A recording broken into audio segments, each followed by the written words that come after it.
السلام علیکم رحمۃ اللہ وبرکاتہ۔ معزز ناظرین کرام، اس وقت ہم D C P office central zone پر موجود ہے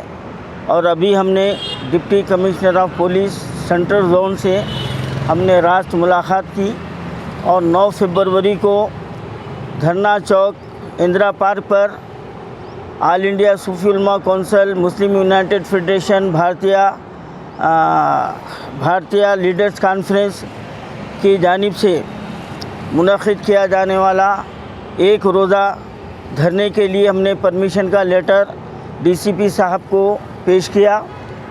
اور انہوں نے وعدہ کیا ہے کہ یہ ہم کو پرمیشن دے دیا جائے گا۔ 9 فروری کو بروز اتوار صبح 11 بجے سے شام 5 بجے تک کا یہ وقت ہے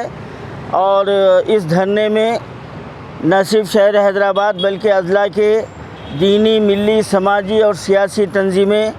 اس کے نمائندے اور مسلمانوں کی کثیر تعداد اس میں شریک رہے گی، کیونکہ مرکزی سرکار نے وقف ترمیمی بل لا کر مسلمانوں کے ساتھ بہت بڑا دھوکہ کیا ہے اور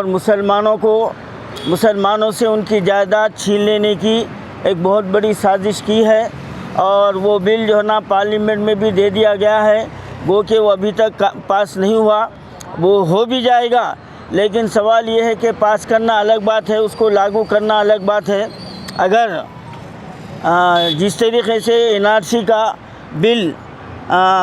پاس کر دیا گیا تھا، لیکن عوامی تحریک کے آگے وہ بل کو جو ہے نا برفتان کی نظر کرنا پڑا تھا اور یہ وقف ترمیمی بل جو لایا گیا ہے یہ خالص مسلمانوں کی وقف جائیداد کو ہڑپنے کے لیے ہے۔ اس سے درگاہیں، خانقاہیں، عاشور خانے اور مساجد اس سے متاثر ہونے والی ہے اور سب سے بڑی بات تو یہ ہے کہ وقف بورڈ کو کہ جو الیکشن نہیں ہوگا بلکہ حکومت اپنے نمائندوں کو جبراً بٹھائے گی اور اس میں غیر مسلموں کا وجود جو نا لازمی قرار دیا گیا ہے۔